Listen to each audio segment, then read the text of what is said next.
خواتین و حضرات، اگر آپ نے ابھی تک ہمارا نیا چینل ناولستان سبسکرائب نہیں کیا تو اسے سبسکرائب کر لیں۔ وہاں ملیں گے آپ کو اسلامی اور تاریخی ناولز۔ چینل کا لنک ڈسکرپشن میں موجود ہے۔ دیکھتے رہیے ناولستان اور اردو داستان۔ ایس ایچ او نے ایک ہیڈ کانسٹیبل کو وہیں چھوڑ دیا تھا۔ ڈاکٹر دوبارہ اپنے ڈیوٹی روم میں چلے گئے۔ رضیہ نے بھی کمرے میں داخل ہو کر دروازہ اندر سے بند کر لیا اور نائلہ کی طرف دیکھنے لگی۔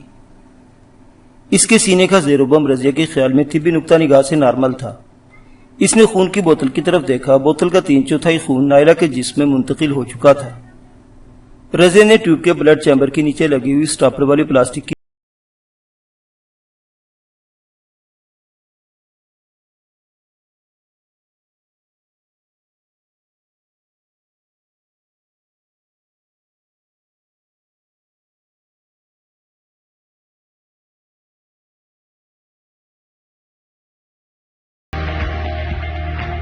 بوتل میں سے خون کے قطرے گرنے کی رفتار کسی حد تک تیز ہو گئی۔ رضیہ پلنگ کے قریب کھڑی ادھر ادھر دیکھنے لگی۔ نائلہ کا خون آلود لباس بھی چھوٹی سی گٹھلی کی صورت میں کمرے کے کونے میں پڑا تھا۔ اسپیشل روم میں منتقل کرنے کے بعد نائلہ کے لیے ہسپتال کے ڈریس کا ایک جوڑا بھی منگوا لیا گیا تھا۔ صاف ستھرا استری شدہ یہ جوڑا کرسی پر پڑا تھا۔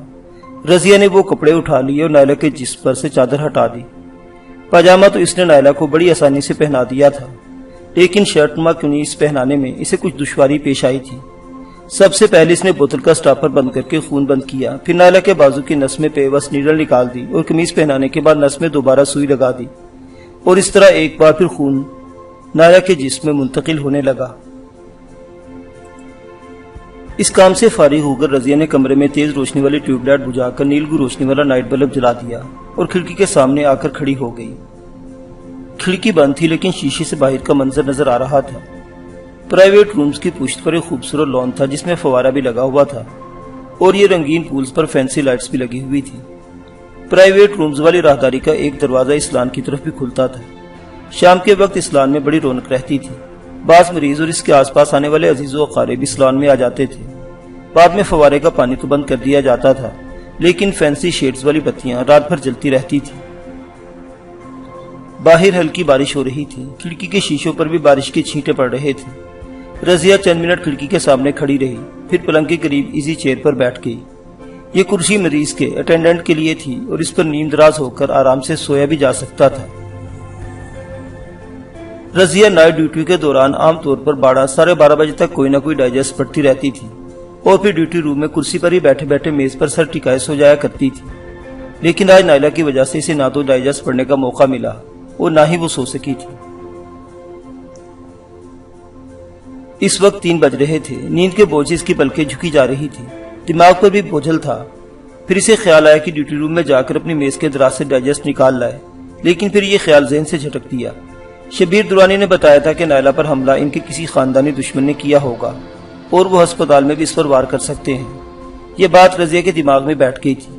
وہ ایک نرس تھی اور اچھی طرح جانتی تھی کہ کسی ہسپتال میں کسی مریض کو ختم کرنے کے لیے کیسی کیسی سازشیں ہو سکتی ہیں۔ وہ نائلہ کو ایک لمحہ کے لیے بھی تنہا چھوڑنے کو تیار نہیں تھی۔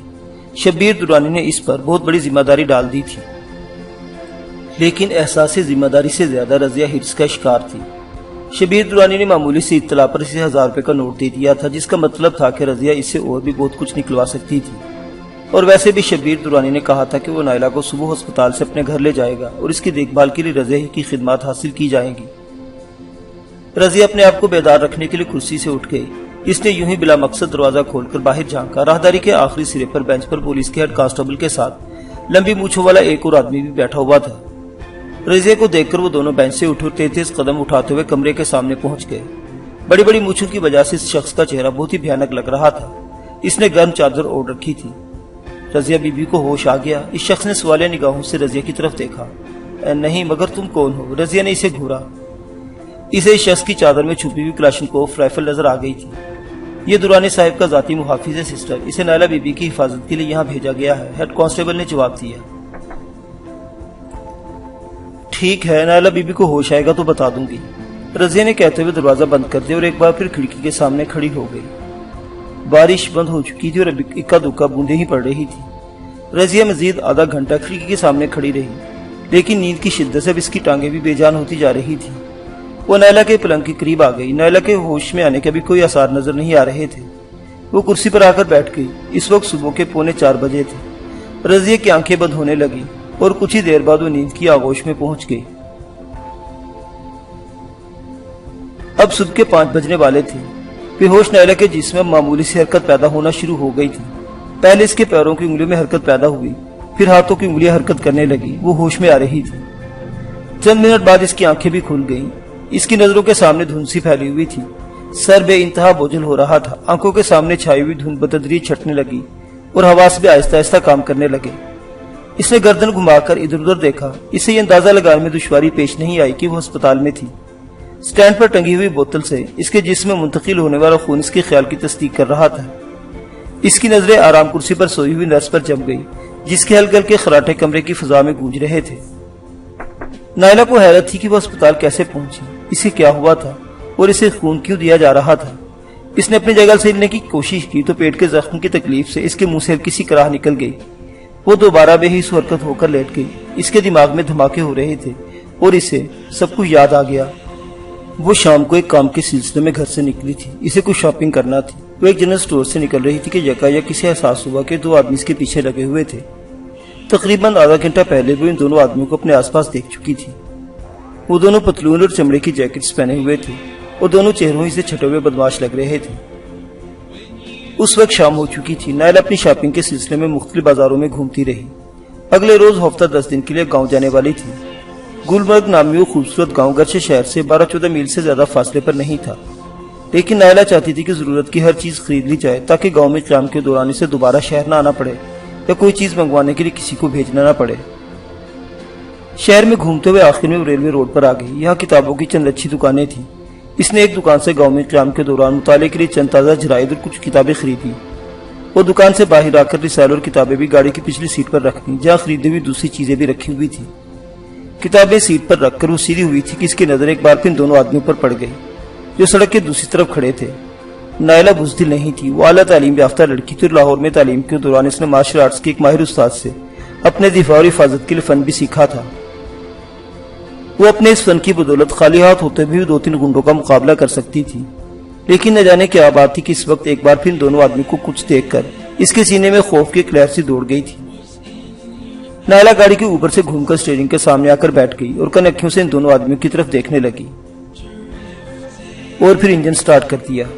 گاڑی جیسے ہی آگے بڑھی ان دونوں آدمیوں کو بھی ایک سپیر ٹویوٹا کار کی طرف لپکتے ہوئے دیکھا تھا۔ نائلہ اندازہ نہیں لگا سکتی تھی کہ وہ دونوں آدمی کون تھے۔ باپ کی چھوڑی ہوئی کروڑوں کی جائیداد کی وجہ سے اس کی کچھ خاندانی رقابتیں بھی چل رہی تھی۔ ہو سکتا ہے یہ دونوں گنڈے بھی اسی چکر میں سے نقصان پہنچانے کے در پہ ہوں۔ نائلہ بار بار عقلی منظر پیش کرنے والے آئینے میں دیکھ رہی تھی۔ سپیر ٹویوٹا پر سوار وہ دونوں آدمی مسلسل اس کے تعاقب میں لگے ہوئے تھے۔ پھر 2 سینما کے سامنے سے گزر کر نائلہ نے گاڑی کا رخ شیخ زاید محل کی طرف جانے والی سڑک پر موڑ دیا۔ جب یہ محل تعمیر ہوا تھا تو اس وقت شہر اور محل کے درمیان ایک طویل ویرانہ تھا، لیکن پھر اس طرف کا علاقہ بھی بتدریج آباد ہوتا چلا گیا۔ ایک وسیع و عریض علاقہ خوبصورت اور عالیشان کوٹھیوں پر مشتمل تھا اور نائلہ کی کوٹھی بھی اسی طرف تھی۔ اس وقت 8 بجنے والے تھے۔ نائلہ سوچ رہی تھی کہ راستے میں ترنڈا موڑ پر کسی دکان سے کچھ پھل وغیرہ خرید لے، لیکن وہ ترنڈا موڑ سے بھی بہت دور متوسط درجے کی آبادی سے گزر رہی تھی کہ پیچھے سے آنے والی سپیر ٹویوٹا آگے بڑھ کر اس کے سامنے آ گئی کہ نائلہ کو مجبوراً گاڑی روک لینا پڑی۔ سپیر ٹویوٹا پر سوار دونوں گنڈے بڑی پھرتی سے اپنی گاڑی سے اتر کر اس کی طرف پڑے۔ ایک سٹیئرنگ سائڈ پر آ کر اور دوسرا دوسری طرف کے دروازے کے ساتھ لگ کر کھڑا ہو گیا۔ کیا بات ہے، کون ہو تم لوگ؟ نائلہ نے کی طرف گھورتے ہوئے آدمی سے کہا۔ خاموشی سے نیچے اتراؤ لڑکی، اگر تم نے کسی قسم کی ضد کی تو بلادر ایک گولی مار دوں گا۔ اس شخص کے الگ سے غراہٹ سے نکلی۔ اس کے ساتھ اس نے جیکٹ کی جیب سے پستول نکال لیا تھا جس کا رخ نائلہ کے سینے کی طرف تھا۔ یہ محض اتفاق تھا کہ اس وقت سڑک پر کسی قسم کا ٹریفک نہیں تھا اور غالباً یہ موقع دیکھ کر ہی انہوں نے نائلہ کی گاڑی روکی تھی۔ نائلہ کے منہ سے بے اختیار گہرا سانس نکل گیا۔ اسے سمجھنے میں دیر نہیں لگی کہ یہ لوگ اسے اغوا کرنا چاہتے تھے۔ اس نے گاڑی کا انجن بند کر دیا۔ اس دوران اس شخص نے ایک زوردار جھٹکے سے کار کا دروازہ کھول دیا۔ خاموشی سے اس کار میں بیٹھ جاؤ، کوئی چالاکی دکھانے کی کوشش مت کرنا۔ وہ شخص دوبارہ غرایا۔ اس کے ساتھ اس نے پستول سے آگے کھڑی ہوئی سپیر ٹویوٹا کی طرف اشارہ کیا۔ نائلہ اپنی گاڑی سے آگے نکل کر سپیر ٹویوٹا کے پیچھے سے ہوتی ہوئی آگے بڑھی۔ دوسری طرف والا آدمی اس سے 2 قدم آگے تھا۔ اس نے آگے بڑھ کر سپیر ٹویوٹا کا پچھلا دروازہ کھول دیا۔ نائلہ کو اس گاڑی سے نکالنے والا گنڈا اس سے 1 قدم پیچھے تھا۔ نائلہ نے یوں ظاہر کیا جیسے وہ جھک کر ٹویوٹا میں بیٹھنا چاہتی ہو، لیکن اس نے بڑی پھرتی کا مظاہرہ کرتے ہوئے بیک کک اٹھائی۔ اس کے پیر کی ٹھوکر پیچھے کھڑے آدمی کے بازو پر لگی اور پستول اس کے ہاتھ سے چھوٹ کر ہوا میں اڑتا ہوا دور سڑک پر جا گرا۔ وہ شخص خود بھی لڑکھڑا کر پیچھے جا گرا تھا۔ اس شخص پر بیک کک لگانے کے ساتھ ہی نائلہ نے سامنے والے شخص پر بھی وار کیا تھا۔ وہ شخص ٹویوٹا کے کھلے ہوئے دروازے کے پیچھے کھڑا تھا۔ نائلہ نے اس کی گردن پر کھڑی ہتھیلی کا وار کرنا چاہا، لیکن ہاتھ اس کے کندھے پر پڑا۔ وہ شخص کھڑے کھڑے لڑکھڑا گیا، لیکن فوراً ہی سنبھل گیا۔ نائلہ نے اچھل کر اس پر چھلانگ لگانی چاہی، لیکن شخص نے ہاتھ میں پکڑے ہوئے پستول کا ٹریگر دبا دیا۔ گولی نائلہ کے پیٹ میں لگی۔ اسے یوں لگا جیسے دیکھتا ہوا انگارہ کھال چیر کر پیٹ کے اندر چلا گیا ہو۔ نائلہ کے منہ سے ایک چیخ نکلی، لیکن گولی کھانے کے بعد وہ گری نہیں، آگے کی طرف دوڑی ہو گئی۔ اس کا ایک ہاتھ پیٹ پر تھا جو زخم سے بہنے والے خون سے تر ہو رہا تھا۔ پھر یکایک اسے محسوس ہوا جیسے کھولتا ہوا لاوا اس کے پورے جسم میں پھیلتا جا رہا ہو۔ وہ ایک جھٹکے سے سیدھی ہو گئی۔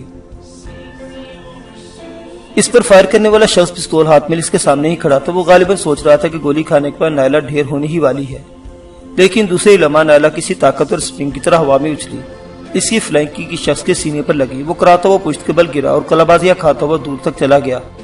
اس دوران دوسرا گنڈا اٹھ کر نائلہ کی طرف لپکا تھا۔ نائلہ نے اسے بھی گردن پر ایک زوردار سپن کک لگائی تھی۔ وہ شخص بھی کراتا ہوا الٹ گیا۔ نائلہ اگر کار میں بیٹھ کر فرار ہونے کی کوشش کرتی تو ممکن نہ ہوتا۔ کار کے آگے صرف 2-3 فٹ کے فاصلے پر ٹویوٹا کھڑی تھی۔ اپنی کار کو موڑ کر سڑک پر لانے کی کوشش کے دوران وہ دونوں گنڈے اسے پھر گھیر سکتے تھے۔ اس نے سڑک کی بائیں طرف ایک تاریک گلی میں دوڑ لگا دی۔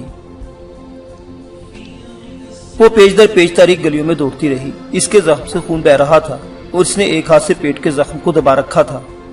اس علاقے میں شاید بجلی کا ایک فیض نہیں تھا۔ بعض گھروں میں روشنی نظر آ رہی تھی اور بعض تاریکی میں ڈوبے ہوئے تھے۔ نائلہ کو اپنے آپ پر حیرت ہو رہی تھی کہ پیٹ میں گولی لگنے کے بعد وہ کیسے دوڑ رہی تھی۔ اپنے پیچھے دوڑتے ہوئے قدموں کی آواز سن کر نائلہ کو سمجھنے میں دیر نہیں لگی کہ وہ دونوں گنڈے اس کا تعاقب کر رہے تھے، لیکن قدموں کی آواز بتا رہی تھی کہ وہ اس سے بہت دور تھے۔ نائلہ دوڑتے ہوئے گلیوں کی دوسری طرف ایک سائیکل سوار سے ٹکرا گئی۔ سائیکل سوار گر پڑا۔ اس کے منہ سے غالباً کوئی گالی بھی نکلی تھی، مگر نائلہ دوڑتی ہوئی سڑک پار کر کے ایک اور تاریک گلی میں گھس گئی۔ شام کو ہلکی سی بارش ہو جانے سے سڑکوں اور گلیوں میں کیچڑ سا ہو رہا تھا۔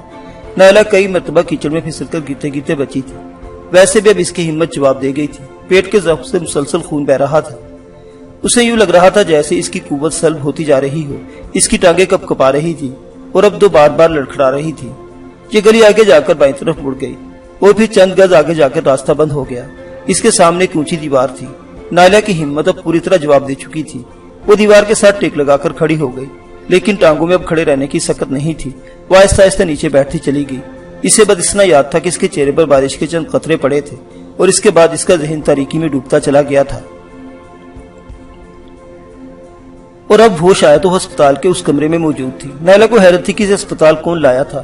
اسے یہ اندازہ لگانے میں بھی دشواری پیش نہیں آئی تھی کہ یہ ہسپتال کا پرائیویٹ روم تھا اور اس کی دیکھ بھال کے ایک نرس بھی رکھی گئی تھی، جس کا مطلب تھا کہ اس کے خاندان والوں کو پتہ چل گیا تھا۔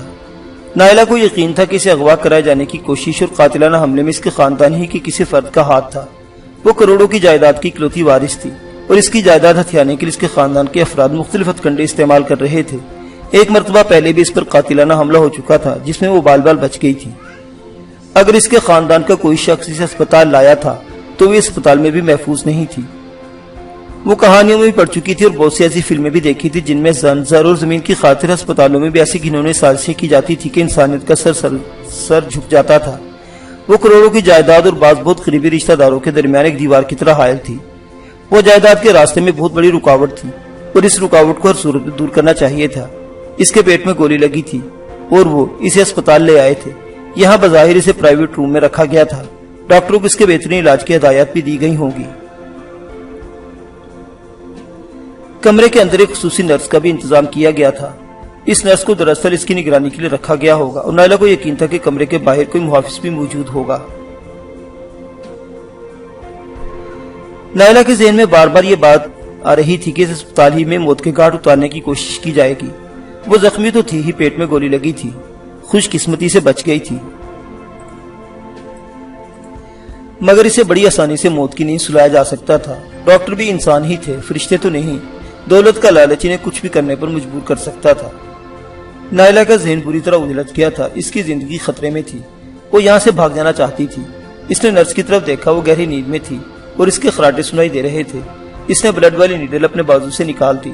ٹیوب سے منسلک نیڈل سٹینڈ کے ساتھ لٹک کر جھولنے لگی اور اس سے ٹپکنے والے خون کے قطرے فرش پر ادھر ادھر گرنے لگے. نائلہ بڑی آہستگی سے پلنگ سے اٹھ کر نیچے اتر آئی. اس کے جسم پر ہسپتال کا لباس تھا اور پیٹ پر پٹی بندھی ہوئی تھی. تکلیف اگرچہ ناقابل برداشت تھی لیکن اس نے سختی سے دانت بھینچ رکھے تھے. وہ نرس کی طرف دیکھتے ہوئے دبے قدموں دروازے کے قریب آ گئی اور بڑی آہستگی سے دروازہ کھول کر بڑی احتیاط سے بائیں دائیں جھانکا. اس کا اندازہ درست نکلا. راہداری کے آخری سرے پر ایک پولیس وار، ایک پولیس ہیڈ کانسٹیبل، اس کے ساتھ ایک اور آدمی بیٹھا ہوا تھا. بڑی بڑی مونچھوں والے شخص کو پہچاننے میں نائلہ نے کوئی غلطی نہیں کی. وہ اس کے کزن شبیر درانی کا ذاتی محافظ اکرم تھا. اکرم کو وہ اچھی طرح جانتی تھی. وہ بہت خطرناک آدمی تھا. وہ اپنے مالک کے اشارے پر اب تک 3 آدمیوں کو موت کے گھاٹ اتار چکا تھا، لیکن شبیر درانی کے اثر و رسوخ کی وجہ سے پولیس اس کا کچھ نہیں بگاڑ سکی تھی. ہیڈ کانسٹیبل اور اکرم سگریٹ کے کش لگاتے ہوئے مدھم لہجے میں آپس میں باتیں کر رہے تھے. یہ بھی غنیمت تھا کہ انہوں نے کمرے کی طرف نہیں دیکھا تھا. نائلہ نے بڑی آہستگی سے دروازہ بھیڑ دیا اور کرسی پر خوابیدہ نرس کی طرف دیکھتے ہوئے دبے قدموں عقبی کھڑکی کی طرف بڑھنے لگی.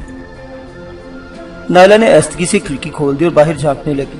عقبی لان میں بھی تک بتیاں جل رہی تھی مگر اس طرف سناٹا تھا. وہ چوکھٹ پر دونوں ہاتھ جما کر کھڑکی پر چڑھ گئی اور بڑی احتیاط سے دوسری طرف کود گئی. کھڑکی پر چڑھنے اور کودنے میں سے شدید تکلیف کا سامنا کرنا پڑا تھا. اس نے بڑی سختی سے دانت بھینچ رکھے تھے. اس وقت 5:30 بج رہے تھے. سردیوں کے موسم میں ویسے بھی صبح دیر سے ہوتی ہے اور اس وقت تو ویسے بھی گہرے بادل چھائے ہوئے تھے اور فضا میں اچھی خاصی تاریکی تھی. نائلہ کو پیٹ کے زخم میں شدید تکلیف ہو رہی تھی لیکن اس کے باوجود وہ گھاس پر تیز تیز قدموں سے چلتی رہی اور بالآخر عقبی دیوار کے قریب پہنچ گئی. یہاں دیوار میں ایک چھوٹا سا دروازہ تھا جس کا اندر سے کنڈا لگا ہوا تھا. اس نے آہستگی سے کنڈا ہٹا دیا اور باہر نکل گئی. ہسپتال کی حدود سے باہر نکلتے ہی وہ دوڑنے لگی. اس وقت بڑی شدت کی سردی تھی. نائلہ کے جس پر ہسپتال کا ڈریس صرف قمیض اور پاجامہ تھا، لیکن نہ تو اس سردی کا احساس ہو رہا تھا نہ ہی اندازہ تھا کہ وہ کس طرف جا رہی ہے. وہ تو یہاں سے دور نکل جانا چاہتی تھی. ہلکی ہلکی بارش ہو رہی تھی. نائلہ ایک سنسان سڑک پر دوڑ رہی تھی. اس کے زخم سے خون رسنے لگا تھا. دوڑتے دوڑتے لڑکھڑا کر گر پڑی. اس کے منہ سے ہلکی سی چیخ نکل گئی. اس نے اٹھنے کی کوشش کی مگر کامیاب نہ ہو سکی. وہ سڑک کے کنارے پر پڑی تکلیف سے تڑپتی رہی. اس کے ذہن میں صرف ایک ہی خیال تھا کہ اگر اس کے ہسپتال سے فرار کا پتہ چل گیا تو اس کی تلاش شروع ہو چکی ہوگی اور وہ ایک بار پھر ان جلادوں کے ہاتھ لگ جائے گی جو علاج کے بہانے سے موت کے گھاٹ اتار دیں گے. دفتن گھوڑے کی ٹاپوں کی آواز سن کر وہ چونک گئی. وہ کوئی تانگا تھا جو سڑک پر اسی طرف آ رہا تھا. نائلہ نے وہاں سے اٹھ کر کسی جگہ چھپنے کی کوشش کی مگر تکلیف کی وجہ سے اٹھنے میں کامیاب نہیں ہو سکی اور آہستہ آہستہ ایک طرف گھسٹنے لگی. ہلکی بارش جاری تھی. سڑک پر کیچڑ تھا اور وہ کیچڑ میں لت پت تھی. تانگا قریب آ گیا. نائلہ سڑک کے کنارے پر تھی. یہ کوئی ایسی جگہ نہیں تھی جہاں وہ کسی کی نظر میں نہ آ سکتی. تانگے والے نے اسے دیکھ لیا تھا. تانگا رک گیا اور کوچوا نیچے اتر کر آ گیا. وہ ایک بوڑھا آدمی تھا. عمر 50-52 کے لگ بھگ رہی ہوگی. سر کے بال سفید تھے. وہ 2-4 دن کا شیپ بڑا ہوا تھا. اس نے اپنے جسم پر کمبل لپیٹ رکھا تھا. وہ تیز تیز قدم اٹھاتا ہوا نائلہ کے قریب پہنچ گیا. کون ہو بھائی تم؟ کوئی گاڑی والا شاید تمہیں ٹکر مار کر بھاگ گیا ہے. تم زخمی بھی ہو شاید؟ ہاں بابا میں زخمی ہوں. مجھے تمہاری مدد کی ضرورت ہے. نائلہ کراہی. پھر اس نے سختی سے دانت بھینچ لیے. اس کے چہرے پر قلب کے آثار نمایاں تھے. اوہ تم تو لڑکی ہو. بوڑھا کوچوان اچھل پڑا. چلو میں تمہیں اسپتال لے چلوں. کیا تم اٹھ کر تانگے پر تک چل سکتی ہو؟ نہیں بابا. نائلہ کراہی.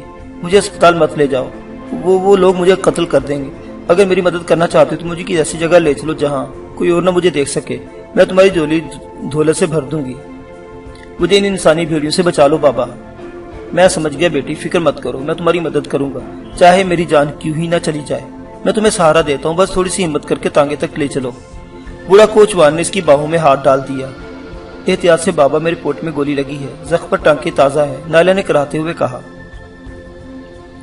بوڑھے نے بڑی احتیاط سے اسے سہارا دے کر اسے ٹانگے کی پچھلی سیٹ پر لٹا دیا اور پرانا سا کمبل اپنے جسم سے اتار کر اس کے اوپر ڈال دیا. وہ تانگے کا رخ موڑتے ہوئے بولا. ریل گاڑی آنے والی ہے. میں اسٹیشن جا رہا تھا. اچھا وہ تمہیں دیکھ لیا. ساری زندگی پیسے ہی کماتا رہا ہوں. آج خدا نے ایک نیکی کمانے کا موقع دے دیا ہے. نیکی کمانے کا موقع تو زندگی میں کبھی کبھار ہی آتے ہیں. بوڑھا کوچوان خود کلامی کے انداز میں بولا جا رہا تھا. نائلہ پچھلی سیٹ پر پڑی کراہتی رہی. تانگے کے جھٹکوں سے اس کی تکلیف میں مزید اضافہ ہو رہا تھا لیکن وہ یہ تکلیف برداشت کرتی رہی. تانگا مختلف سڑکوں پر گھومتا ہوا سنی والا پل کی طرف آ گیا. یہاں تانگوں کا اڈا تھا اور یہیں سے بسیں بھی گلمرگ کی طرف جاتی تھی. کچھ دور ایک کچی آبادی تھی. بوڑھا تانگے کچی کی آبادی میں لے آیا اور مختلف گلیوں سے ہوتے ہوئے تانگے کے ایک مکان کے سامنے روک لیا. یہ گلی کا آخری سرا تھا اور مکان کے سامنے کافی کشادہ جگہ تھی جہاں 2 اور تانگے کھڑے تھے، لیکن ان کے گھوڑے بھی شاید کسی استبل میں بندھے ہوئے تھے۔ بوڑھے نے اتر کر مکان کا دروازہ کھٹکھٹایا۔ چند منٹ بعد دروازہ کھل گیا۔ دروازہ کھولنے والی ایک عورت تھی، اس کی عمر 30 کے لگ بھگ رہی ہوگی۔ تم واپس کیوں آگے بابا؟ عورت کے لہجے میں حیرت بھی تھی اور پریشانی بھی۔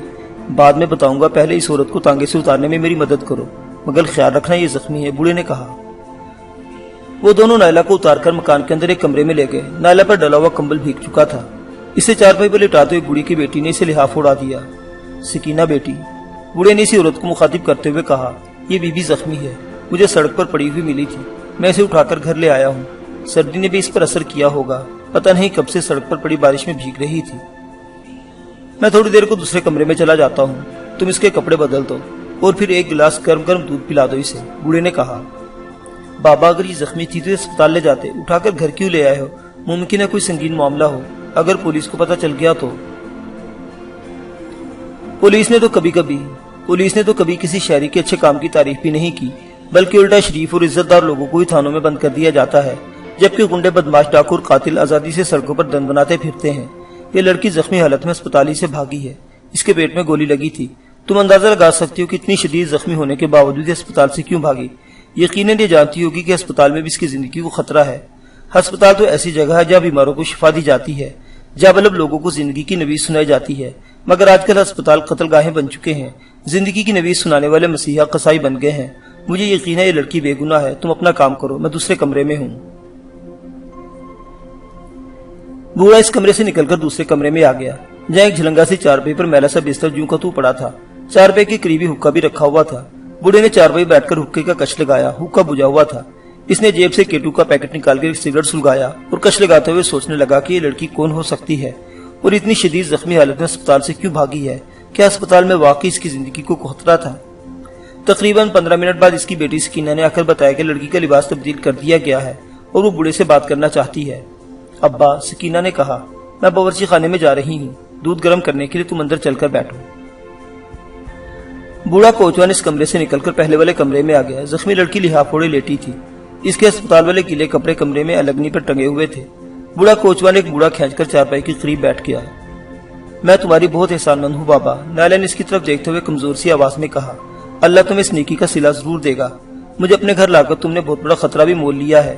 میرے دشمن بڑے اثر و رسوخ والے ہیں، میرے اسپتال سے فرار کا راز فاش ہو گیا ہوگا اور ممکن ہے اس وقت پورے شہر میں میری تلاش ہو رہی ہو، اس طرح تمہیں بھی خطرہ ہو سکتا ہے۔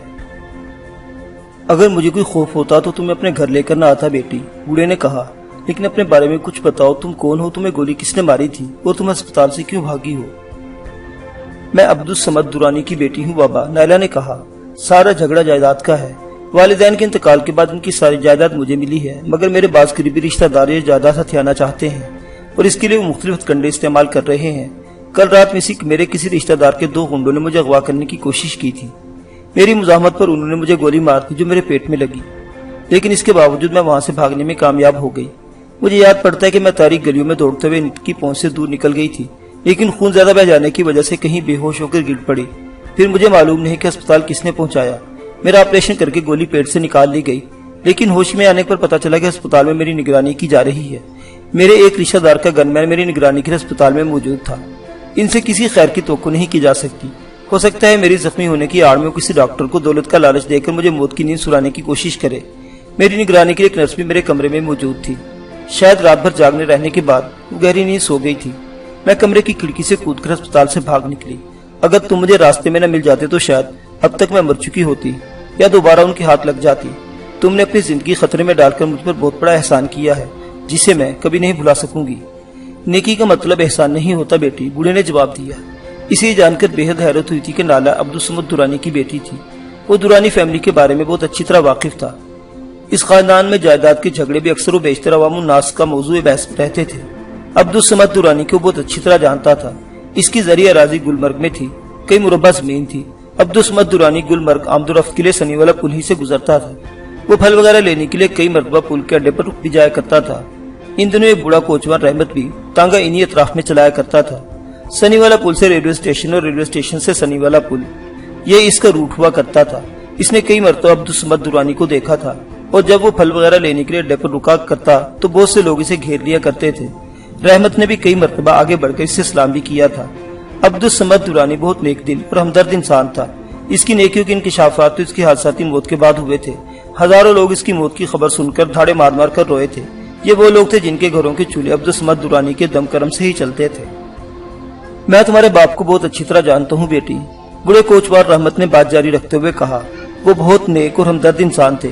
میں بھی ان کے ایک احسان کے بوجھ تلے دبا ہوا ہوں۔ میرا داماد پولیس کی حراست میں تھا، میں خود بیمار تھا، گھر میں فاقے ہو رہے تھے۔ اس موقع پر درانی صاحب نے ہماری مدد کی۔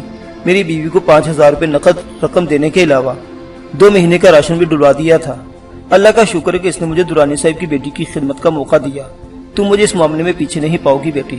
مجھے حکم دوں کہ میں تمہارے لیے کیا کر سکتا ہوں۔ تم بہت ہمدرد اور نیک دل ہو بابا، نائلہ نے کہا۔ سب سے پہلی بات تو یہ ہے کہ یہاں میری موجودگی کے بارے میں کسی کو پتہ نہیں چلنا چاہیے۔ وہ چند لمحوں کو خاموش ہوئی، پھر بات جاری رکھتے ہوئے بولی۔ مجھے ڈر ہے کہ اس بھاگ دوڑ میں میرا زخم نہ بگڑ جائے۔ ڈاکٹر احمد ہماری فیملی ڈاکٹر ہے۔ اس کا کلینک صادق بازار کے آخری کونے والی سڑک میں ہے۔ کلینک کی نشانی یہ ہے کہ دروازے کے سامنے اونچا تھڑا بنا ہوا ہے۔ میرا خیال ہے کلینک کے دروازے تک پہنچنے کے لیے تھڑے کی 4-5 سیڑھیاں چڑھنی پڑتی ہیں۔ ڈاکٹر احمد کی رہائش بھی کلینک کے اوپر ہی ہے۔ اوپر جانے کا راستہ کلینک کے دروازے کے بالکل ساتھ ہے۔ تم ابھی وہاں چلے جاؤ، اسے بتایا نا کہ نائلہ درانی شدید زخمی ہے، وہ فوراً تمہارے ساتھ آ جائے گا، لیکن اسے یہ بھی بتا دینا کہ کسی کو اس معاملے کی ہوا تک نہیں لگنی چاہیے۔ تم مطمئن رہو بیٹی، میں ڈاکٹر صاحب کو اس طرح لاؤں گا کہ کسی کو کانوں کان خبر نہیں ہوگی، بوڑھے رحمت نے جواب دیا۔ اس دوران سکینہ گلاس میں گرم دودھ لے گئی۔ اس نے دودھ کا گلاس ایک سال خوردہ سی کافی ٹیبل پر رکھ دیا اور 2 تکیے دیوار کی طرف کیے، دیوار کی طرف پلنگ پر رکھ دیے۔ ان دونوں نے بڑی احتیاط سے نائلہ کو سہارا دے کر اٹھایا اور دیوار کے ساتھ تکیوں کے سہارے 4 پے پر ٹکا لگا کر بٹھا دیا۔ نائلہ نے دانت بھینچ رکھے تھے، اس کے چہرے پر قلب کے آثار نمایاں تھے۔ جب وہ قدرے پرسکون ہوئی تو سکینہ نے دودھ کا گلاس اٹھا لیا اور اپنے ہاتھ سے گھونٹ گھونٹ پلانے لگی۔ تم نائلہ بی بی کا خیال رکھنا سکینہ بیٹی، میں ڈاکٹر کو لینے جا رہا ہوں۔ محلے میں کسی کو نائلہ کی یہاں موجودگی کا پتہ نہیں چلنا چاہیے۔ بہتر ہوگا کہ باہر والے دروازے کو کنڈا لگا دینا۔ اول تو اتنی صبح کسی نے آنے کی توقع نہیں، لیکن اگر کوئی پڑوسن یا کسی کا بچہ آ بھی جائے تو اسے باہر ہی سے ٹال دینا۔ نائلہ ہمارے ایک محسن عبدالصمد درانی کی بیٹی ہے۔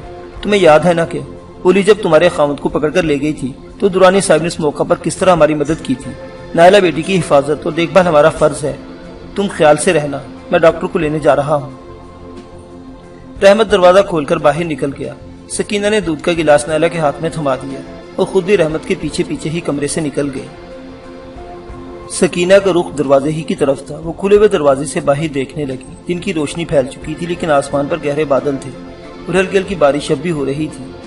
اس کے کمرے کے آگے برآمدہ تھا اور اس سے آگے کشادہ صحن تھا۔